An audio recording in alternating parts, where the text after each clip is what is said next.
This is a season when the days are shorter, the clouds are lower in the sky and grayer, and light for our way forward may seem dim at best. This is a season of waiting. So many aspects of our lives mirror this seasonal imagery. But with a new calendar year, maybe just with the number 2021, we can be a little more hopeful.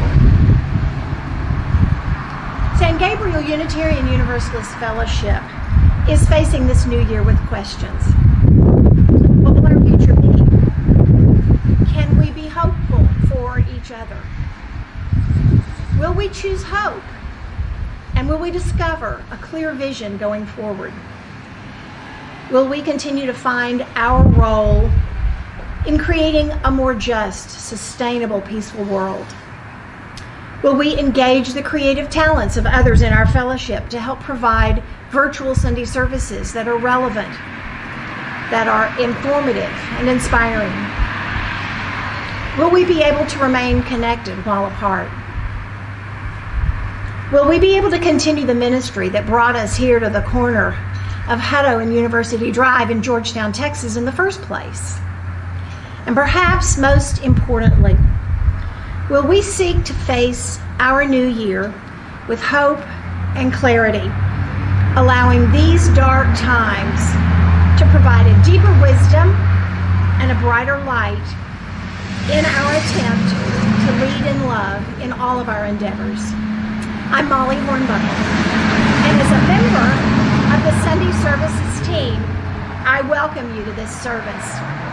You will hear from members of your board as they reflect their hopes for this new year. Happy, hopeful new year.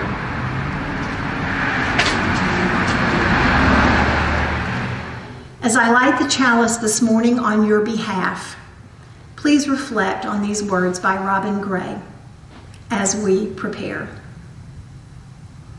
By the light of this chalice, we prepare for the future. We prepare ourselves for the times of triumph and times of trial that might come.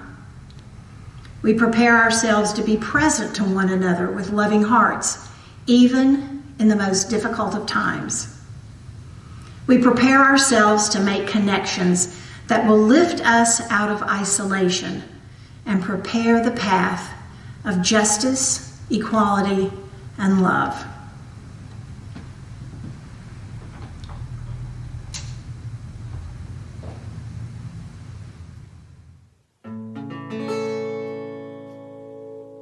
To everything turn, turn, turn. There is a season, turn, turn, turn. And a time for every purpose under heaven.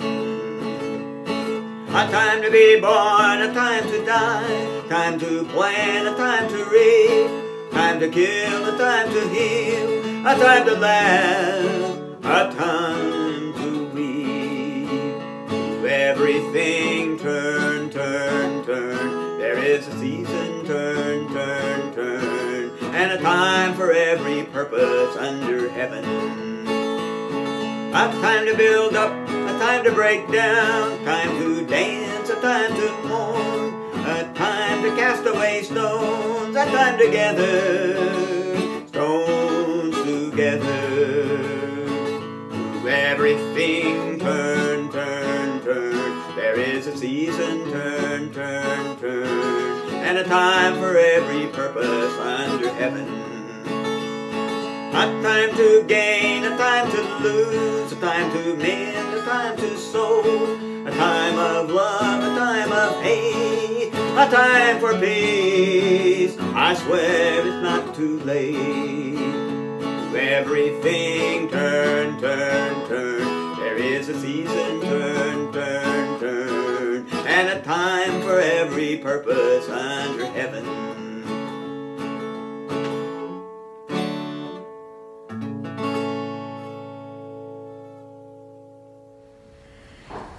The Opening Words by Margaret Weiss. The fellowship is not a place, it is a people. The fellowship is not only a steeple above the tree line, streets, and cars. Rather, it is a people proclaiming to the world that we are here for the work of healing and of justice. The fellowship is not walls built of stone upon stone, held together by mortar, but rather person linked with person, linked with person. People of all ages and genders and abilities. A community built on the foundation of reason, faith, and love. The fellowship is not just a set of doors open on Sunday morning, but the commitment day after day and moment after moment of our hearts creaking open the doors to welcome the possibility of new experience and of radical welcome. The fellowship is not simply a building, a steeple, or a pew. The fellowship is the gathering together of all the people and experiences and fear and love and hope in our resilient hearts. Gathering however we can to say to the world, welcome, come in, lay down your heartache and pick up hope and love. For the fellowship is us, each and every one of us together, a beacon of hope to this world that so sorely needs it. Happy New Year, a time of reflection and new beginnings, for setting goals, and for making resolutions. I'm Pat Berthold, Vice President of the Board. And in this season of reflection and beginnings, I have been asked the question, what do I hope for San Gabriel as we enter this new year and a new phase, a lay-led phase, in the life of the fellowship? During this service, my fellow board members and I will each be sharing our own reflections on this topic. And during our Zoom time together at 11:30 on Sunday, January 3rd, we will be asking you to share your hopes, your thoughts, and your dreams with us. It has been said, may you live in interesting times, and indeed we do. Not only are they interesting, but they are challenging us across all facets of our lives. As I've only been here at San Gabriel for about a year and a half, my first hopes are personal. I hope that before too many more months, we can meet in person, lift our voices together as we say our affirmation and sing our songs, and join around tables at potlucks and other social events. I hope I get to know you better, to put names to the faces, and learn more of the vision and energy that brought this congregation into being 13 years ago. In a podcast that I listened to recently, it was stated that activism is science fiction, since we are imagining and creating a better life into existence. I'm trying to decide if this contrasts with or complements build it and they will come. Maybe it does both. Through imagining the future we want for the fellowship and creating new and varied programs, I believe that we can bring the future that we imagine into reality. I would like us to be poised to be welcoming and energetic when we return to the sanctuary for services, to consider the possibility of doing church in some different ways than we were doing it before we left the building, to imagine new paradigms and then put them into practice. UU congregations often have a membership that skews older rather than younger. Given that Sun City makes up 15 or 20% of the Georgetown population, San Gabriel probably skews older than the average UU congregation. My hope is that over time, through our Sunday services and other programming, we can change this. I would like us to create programming that more fully integrates the children and families into the practices and rituals of our Sunday services and other events. A goal of mine is to learn more about the financial strengths and weaknesses of the fellowship. How can we attain the financial security needed for full-time ministry if that is the path that we, as a congregation, ultimately choose? Among other things, this financial security that we need includes a healthy bank account and the ability to pay expenses from current income. I would like to see the congregation re-engage in the conversations begun a year or so ago about our mission, our vision, and our covenant. In many workshops, I've been told that congregations should review these on a regular basis. 2020 brought us change in many ways. Change in how we interact with each other, change in leadership, change in ministry. Is what worked for us in the past in terms of our mission, vision, and covenant still working for us now? Or is it time for a reimagining and a rewrite? Another goal I have for the congregation is to review our bylaws. Do they work for us today as we strive for more diverse membership and leadership? Do they have the flexibility needed as we move forward, or do they hold us back, needing revision every time we engage in a new endeavor? Once we can gather again in community, I hope that this becomes a vibrant and inclusive community with our calendar full and our buildings humming with activity every day of the week. I dream of the day when we are faced with the problem that we are serving so many people that we need a larger space, or maybe we need to add a second service. For the time when we are looking at ways to give our money away rather than struggling to make ends meet. For the time when there are so many different activities and group meetings that it's hard to pick and choose what to participate in. There's much we need to do, many questions to be asked and answered, and then asked again. Together with imagination, strength, resiliency, and love, I believe we will find our answers and bring San Gabriel into its next chapter. Please join with us as we say our affirmation together. The doctrine of this church is love. The quest of truth is its sacrament, and service is its prayer. To dwell together in peace, to seek knowledge in freedom, to serve humanity in fellowship, to the end that all souls shall grow in harmony with the divine. Thus do we covenant with each other. Hello, my name is Mary Abbey, and I am San Gabriel's Board's past president, and I am a member of the Sunday Services team. Before COVID, we looked forward to Sunday mornings for the inspiration of the service and also to see friends and see smiles and get hugs and have good conversations. My hope for the future is that we once again can join physically in community to renew our friendships and to make new friends. Until that time comes, we need to hold our beloved community in our hearts and know that we are still a strong fellowship. This fellowship started out as a lay-led congregation, and we can continue and move forward with lay leadership. We are a very diverse group with lots of talents and differing interests. Let us take this time to work together and share those strengths and interests. As more of us contribute time to the fellowship, we will draw closer together. Our services will be developed by our members and by visiting speakers. As our outgo will be less, we will be building a stronger financial base so that we may grow and can be prepared to once again have a settled minister.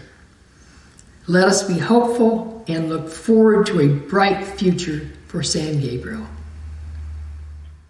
Good morning, everyone. It's lovely to be with you today. I've got a wonder box with me. You brought your wondering minds. We UUs love to help each other learn and grow with our curiosity and with our wondering minds. So make a guess what might be in here. It's fairly noisy today. What could possibly be in here? Tell someone near you what you think. I'd love to be able to hear what your guesses are, but I bet some of you may have guessed something like markers or pencils. And we've got paintbrushes today. I've often put crayons, colored pencils, markers, different things that represent creativity. Our UU faith encourages us and supports us as we dream and imagine. And the things that artists use, like brushes, are an easy way to represent that with a physical object. Our board members are speaking to us today about their dreams for our future at San Gabriel, about where they see us headed and what we can be doing together as a congregation. This made me think about something I just heard in a recent Beloved Conversations lesson, that a journey begins not with the first step, but with the imagining of the destination. And of course, I have a story about that. Sky Color by Peter H. Reynolds. Marisol was an artist. She loved to draw and paint, and she even had her very own art gallery. But not all of her art hung in the gallery. Much of it she shared with the world. She painted posters to share ideas she believed in. At school, Marisol was famous for her creative clothes, her box of art supplies, and her belief that everybody was an artist. Yes, Marisol was an artist through and through. So when her teacher told the class they were going to paint a mural for the library, Marisol couldn't wait to begin. The classroom buzzed with the sound of brainstorming. The students talked and sketched. Together they made a great big drawing. Then they marched to the library. I'll paint a fish. I'll paint one too. I'll paint the ocean. Marisol shouted, I'll paint the sky. Marisol rummaged through the box of paint, but could not find any blue. How am I going to make the sky without blue paint? The bell rang. It was time to put their brushes down for the day. As she climbed aboard the bus, Marisol kept wondering. All the way home, she stared out the window. The sun lowered closer to the horizon. Later, at home, Marisol watched day turn into night. That night, Marisol settled into a deep dream. She drifted through a sky swirling with colors. The colors mixed, making too many to count.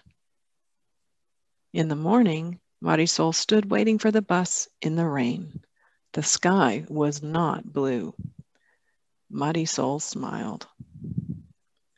At school, she raced to the library.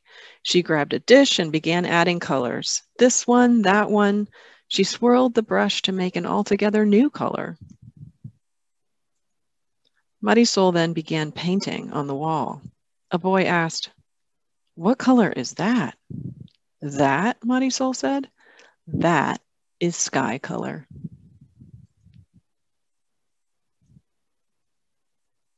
The end. I think what's interesting in that story is that Marisol had one idea, the idea to paint the sky blue, which you would think is a normal, fairly typical thing that we would do. And she was excited about that. She was very interested in making that happen.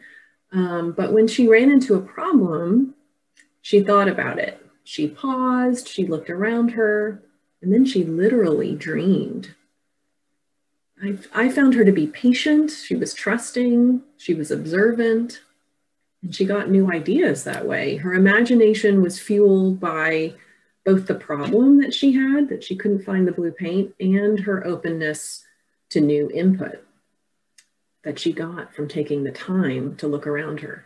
I think her new multicolored sky maybe wound up being even more exciting, more interesting than a blue one could have been. I don't know. But what does this teach us about our own path ahead? We'll talk more about how we use our imagination in RE time. I'll see you then. Bye-bye.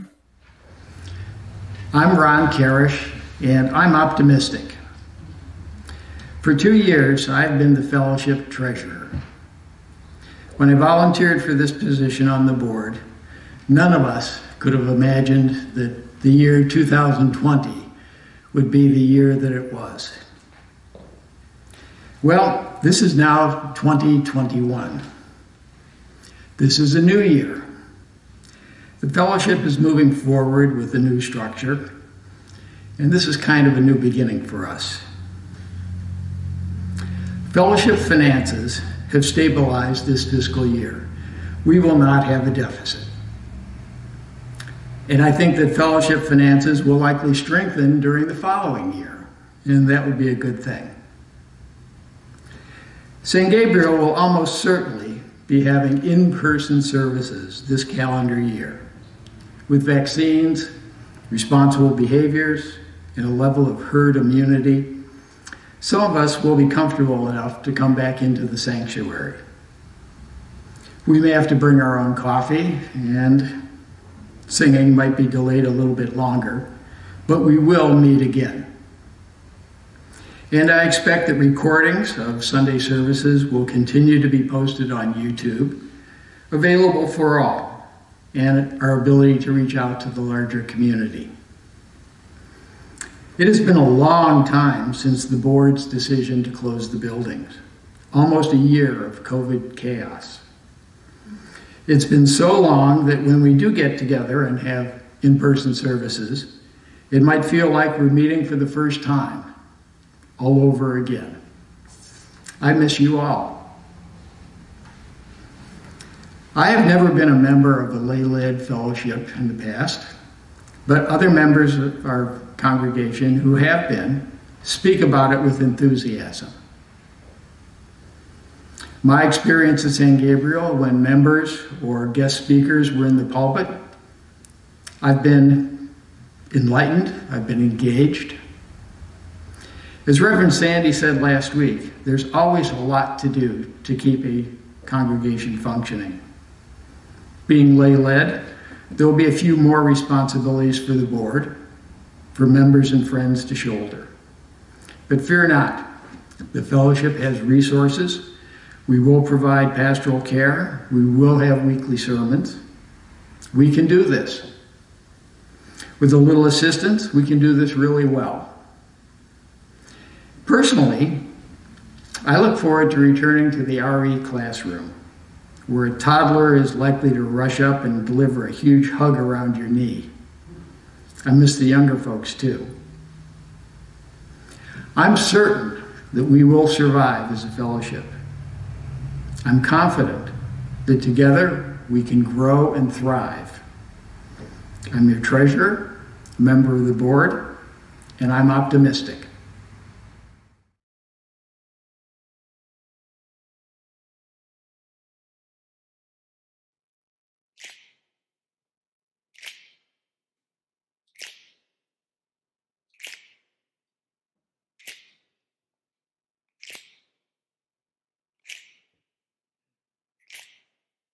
We shall be known by the company we keep, by the ones who circle round to tend these vibes. We shall be known by the ones who sow and reap the seeds of change alive from deep within the earth. It is time now. It is time now that we cry. It is time we lead ourselves into the well. It is time now, and what a time to be alive. In this great turning we shall learn to lead in love. In this great turning we shall learn to lead in love. We shall be known by the company we keep, by the ones who circle round to tend these vibes. We shall be known by the ones who sow and reap the seeds of change alive from deep within the earth. It is time now. It is time now that we thrive. It is time we lead ourselves into the well. It is time now, and what a time to be alive. In this great turning we shall learn to lead in love. In this great turning we shall learn to lead in love. In this great turning we lead in love. In this great turning we shall learn to lead in love.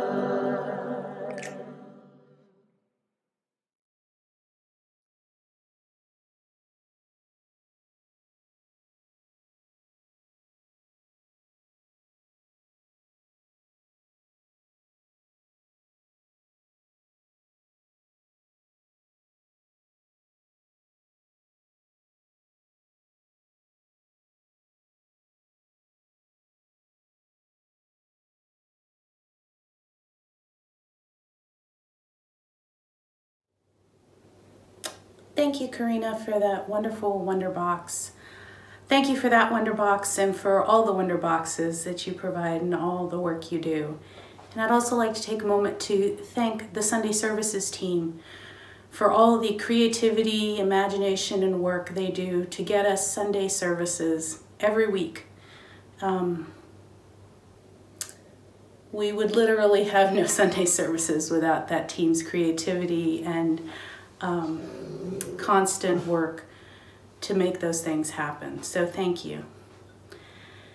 So I've thought a lot about what to say as we go into this, and I have decided not to talk so much about the past because I want us to acknowledge the present because it is a gift, and to think about the future.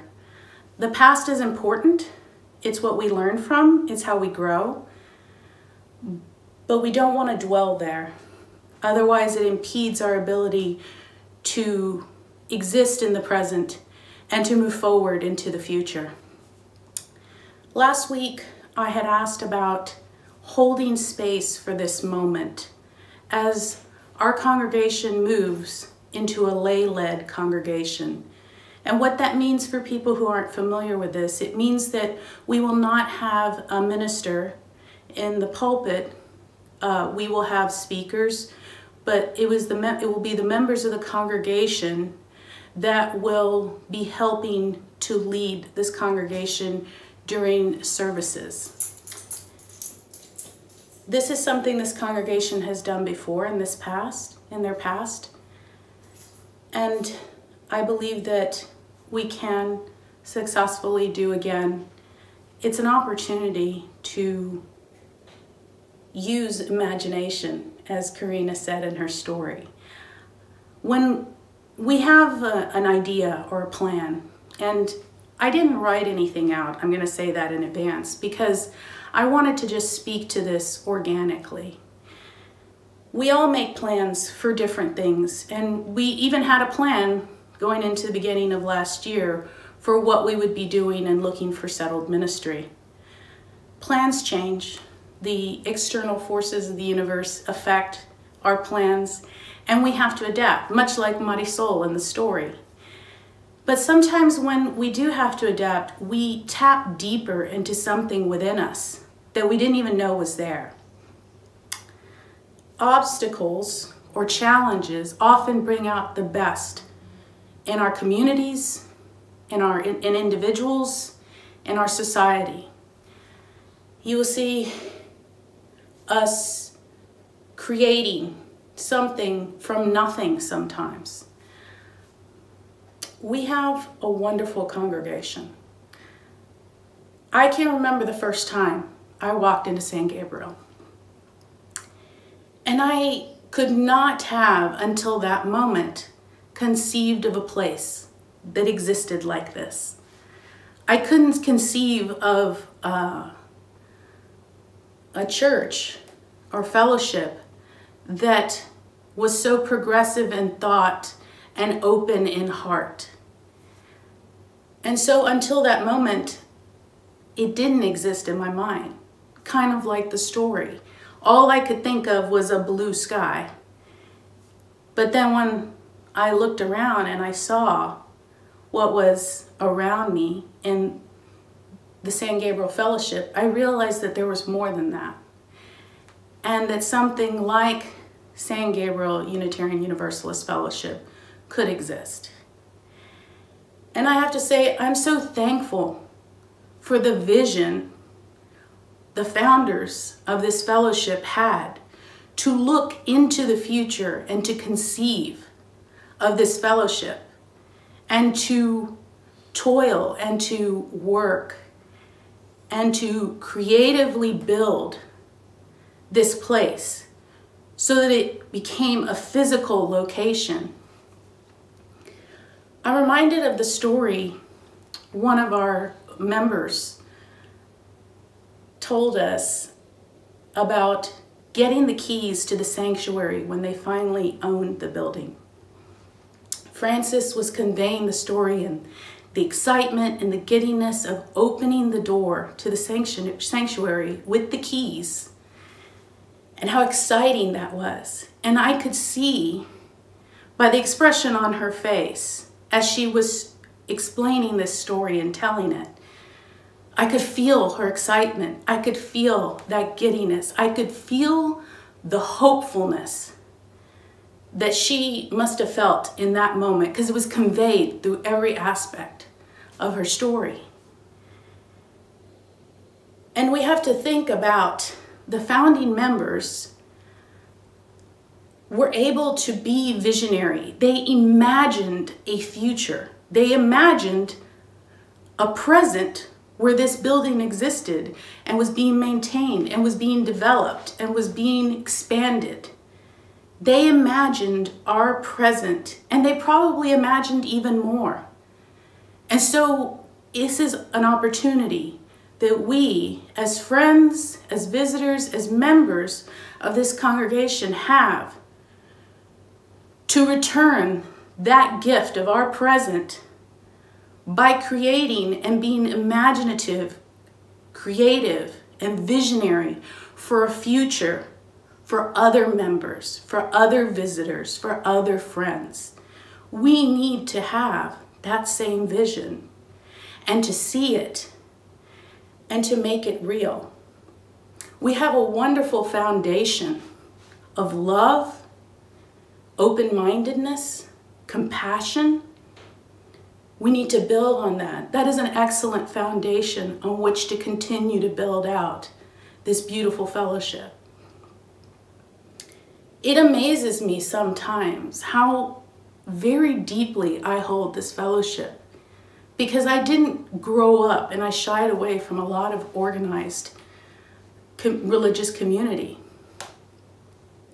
But it's more than just a religious community. It's a community of openness and like-mindedness. And that's what I see. And that's what I hear when I go to committee meetings and I see people come together at time together, when I see teams tirelessly working to make a Sunday service happen, a Wonder Box happen, a newsletter go out, the Habitat team maintaining our grounds, so many, the facilities teams, so many people working, our social justice teams, working to continue to live our values. I want to tell you my vision is that I want us to continue to dig deep inside of ourselves, to find that space, that reason we came, that reason we walked through those doors, in person or metaphorically, virtually, to San Gabriel, that reason we came back, that reason we kept coming back or even became members. I want you to hold on to that reason, because it's essential to our community and to ourselves. When I asked us to hold space for this moment, it was also to ask all the members to hold space for themselves and to take that moment to let go of a breath that they may not have realized they've been holding. A freedom to exhale and to breathe and to know that it's going to be okay. We must remember that at this moment, we have survived things that we did not think we could survive. And that speaks to our strength and our resilience. And that's an amazing thing. Now we must dig into our creativity and use our imaginations to help build that future, just like our founding members did, to continue to make this a place. And I want to challenge everybody to not just say that we are a welcoming congregation, but to live it, to be it, to exist it. It is one thing to say something. It is another thing to be the embodiment of it. Embody being a welcoming congregation.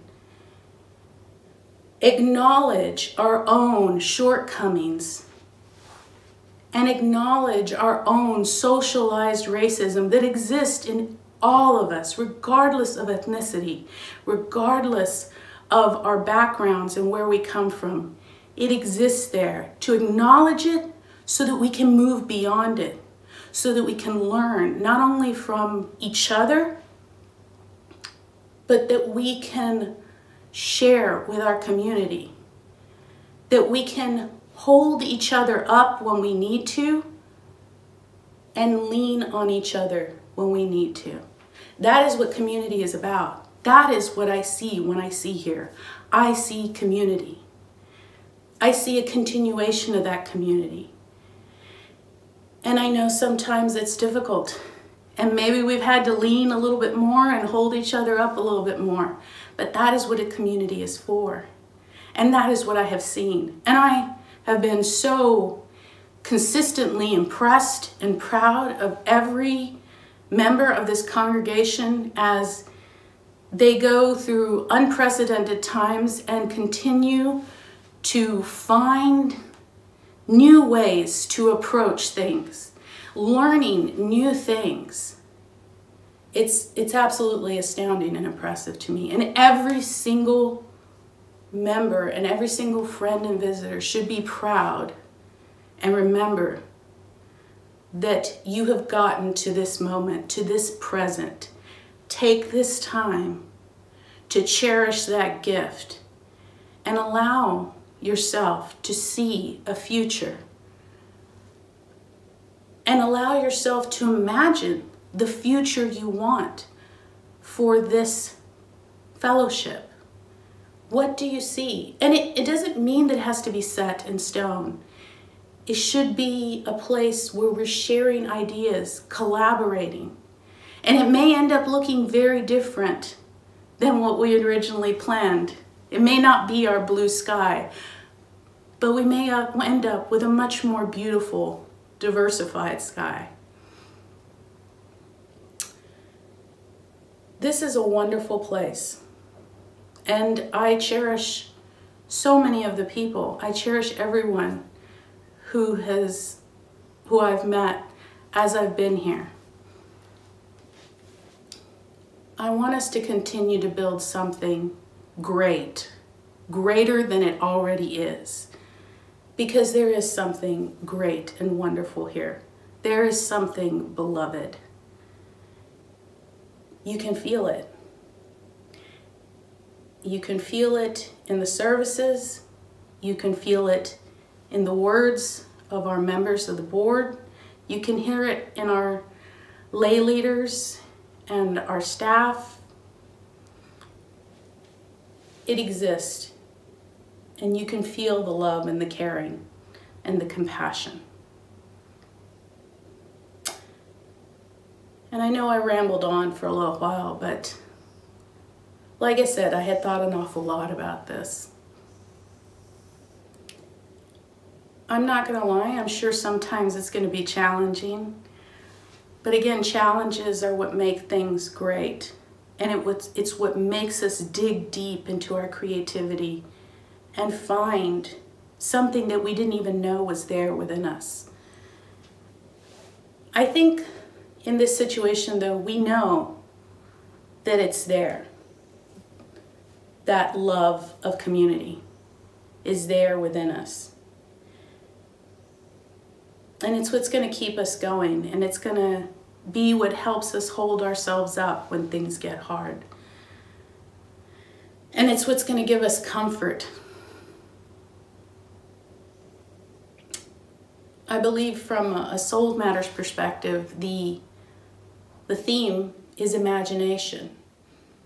And that's an excellent theme, because imagination, as Einstein said, is more important than intelligence. Because if we cannot imagine something, well, that's just a horrible, if we can't imagine a better future, and if we can't imagine a different way of approaching things, we're just stagnant. So as we move forward, it will take all of our imagination and creativity. And I know so many members have already been tapping into that and asking people for that. And thank you for all of your creativity and sending all of your ideas. It's wonderful to see that level of engagement.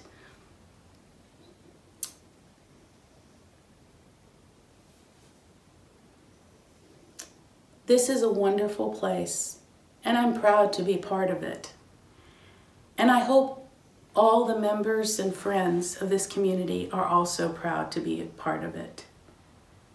Let's continue to be the community that we have been, and to be something that all of us are proud of. Let us continue to live our values and to embody those values. Let's move forward into the future with hope, resilience, and imagination. Thank you.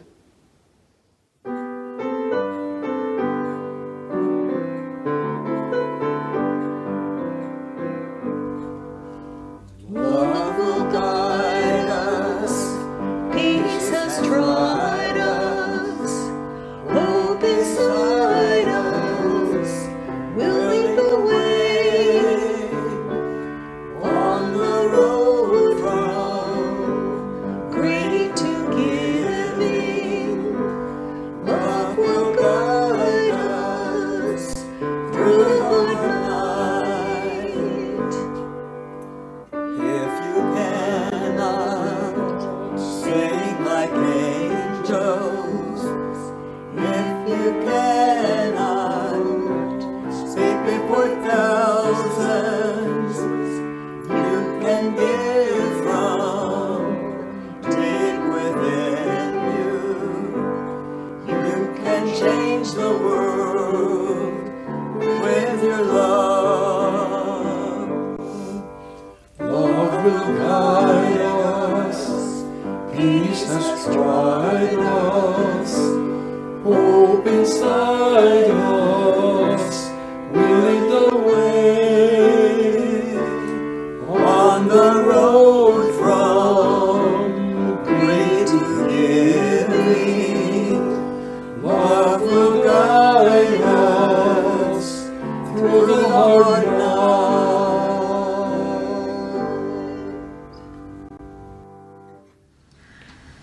Hello and good morning, or whatever time you have decided to tune in today. My name is Kelly McGinty, and I am the Secretary of the Board of San Gabriel UU Fellowship here in Georgetown, Texas. So we were asked to say a few words about what we hope for our congregation moving forward. And I decided not to prepare anything, because much like 2020, I was unprepared for that. And I just wanted to really get up here and kind of say a few words about my experience over the last year, kind of where we're at now, and what I hope for our future. And hopefully that'll come across. So my experience up to now as a board member for 2020 has been interesting, to say the least.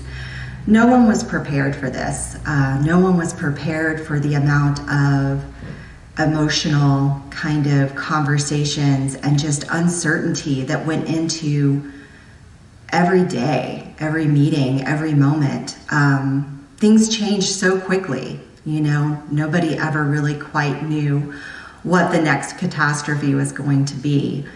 But we came together no matter what, and we did the work the best that we could in a very interesting year. When I signed up to be on the board, going from working in the kitchen to coming into doing board work, I already didn't really know what I was getting myself into.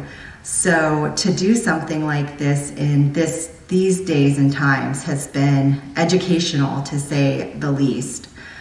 There were quite a few surprises along the way, both in life and within our fellowship.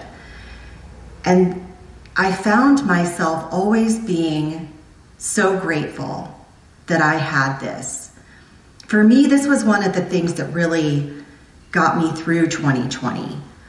Being a part of something like this fellowship, and remembering all the things that I had when we could come together, and kind of mourning that with other board members along the way, and then experiencing everything that we had to go through together as a board. And I found the experience to be emotional, but also incredibly rewarding. I come to this fellowship not just as a board member, but also as a mother. I have a young daughter, and her name is Nola, and we have some sirens in the background that may be picked up on this, but since I'm, just kind of up here speaking from the heart, we're just gonna go with it. My daughter Nola is 9 years old. She is a 9-year-old girl living through a pandemic, which is interesting. Again, I could go on about that. But really, my hope for 2021 is that we keep coming together the way we came together through everything else, and that we keep rolling with the punches, and sometimes I guess the sirens. And I hope that we can one day be back in this building again together, sharing our ideas, our experiences, our strengths, and our hopes, and that she has a place that she can come and feel safe. Because, as most people know, this particular way of life is not necessarily a conventional way of life. And oftentimes we really do need to find a way to rely on each other. And I want that to be here. I want that to always be here. And I want to be a part of it when it comes back. And I do have a lot of hope for 2021. I think a lot more can be accomplished. And I think that there's a lot of heart and a lot of strength in this community. And importantly, a lot of talent and creativity. And we're going to need that more than ever. So, let's see what 2021 has to offer us. I'm going to do what I've been doing, and I'm going to take it one day at a time. I hope that you take it one day at a time with me. I close our service with these words. If you are proud of this church, by Michael A. Schuler. If you are proud of this church, become its advocate. If you are concerned for its future, share its message. If its values resonate deep within you, give it a measure of your devotion. This church cannot survive without your faith, your confidence, and your enthusiasm. Its destiny, the larger hope, rests in our hands.